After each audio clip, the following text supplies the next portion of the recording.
Արդեն 2 տասնամյակ հայկական ֆուտբոլի դեսպան ու աշխարհի քաղաքացի Հենրիխ Մխիթարյանը 37 տարեկան է։ Նրան շնորհավորում են բոլոր ակումբները՝ Ինտերից մինչև Փյունիկ, Հայաստանի ֆուտբոլի ֆեդերացիայից մինչև ՈՒԵՖԱ, իսկ առաջին շնորհավորանքը նա ստացել է Ինտեր Արսենալ խաղից հետո, մեր գործընկերոջից։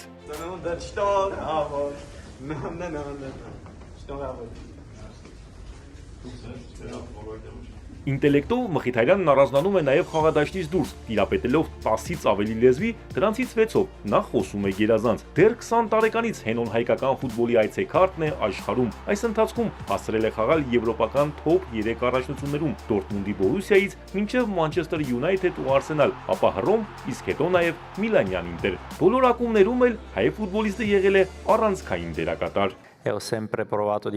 Ես միշտ ձգտել եմ հասնել առավելագույնին եւ արել եմ հնարավոր ամեն ինչ, որ խաղամ այն խաղը, որը ես իսկապես սիրում եմ։ Ընտանիքից զատ նրա կյանքի առանցքային մարդիկ եղել են մարզիչները։ Նրանցից միայն մեկի՝ Մորինյոյի հետ են բարդ դասավորվել հարաբերությունները, բայց հենց յուրահատուկի հետ էլ նա նվաճել է իր եվրագավաթային 2 տիտղոսները։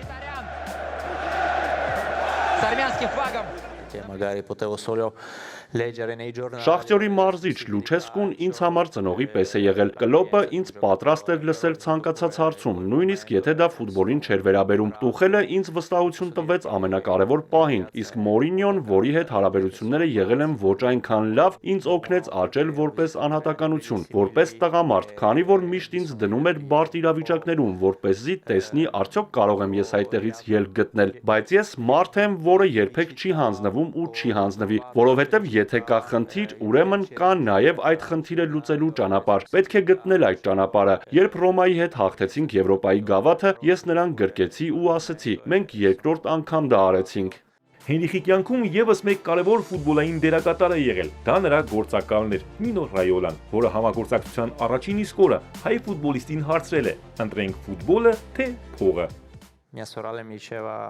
Մենք միմյանց անվերապահ վստահում ենք եւ շատ ուղիղ հարցադրումներ անում։ 2013 թվականից ես աշխատել եմ նրա հետ, բայց դա սոսկ աշխատանք չէր, այլ հարաբերություն, ինչպես կլիներ որդու եւ հոր կամ ընկերների միջեւ։ Առաջին իսկ օրը նա ինձ հարցրեց. դու ինչ ես ուզում, փող վաստակել թե ֆուտբոլ խաղալ։ Ես պատասխանեցի. ընտրության կարիք չունեմ, փողն ինձ չի հետաքրքրում։ Ես ցանկանում եմ խաղալ աշխարհի ամենաուժեղ թիմերում։ Նա ասաց. կխաղաս։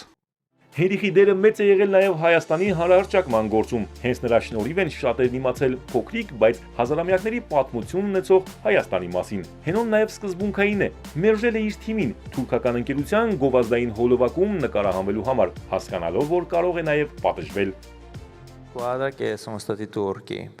Ես շատ թուրք թիմակիցներ եմ ունեցել, բայց նրանց հետ երբեք խնդիր չեմ ունեցել։ Դա մի դրվագ էր, որը Դորտմունդի Բորուսիայի թուրք հովանավորների համար անսպասելի էր։ Երբ ես հրաժարվեցի նկարահանվել տուրքական ավիաուղիների գովազդային հոլովակում, Նուրին Շահինը ինձնից նեղացավ ու նույնիսկ 3 շաբաթ ինձ հետ չխոսեց, բայց ես նրան բացատրեցի, որ ես հայ եմ ու դա իմ կողմից ճիշտ քայլ չի լինի։ Հենոն իր սկզբունքների համար հրաժարվեց նաև Հայաստանի հավաքականում խաղալուց։ Դրա մասին դեռ չի խոսել, բայց խոստացել է կանդրադառնա, երբ ժամանակը գա։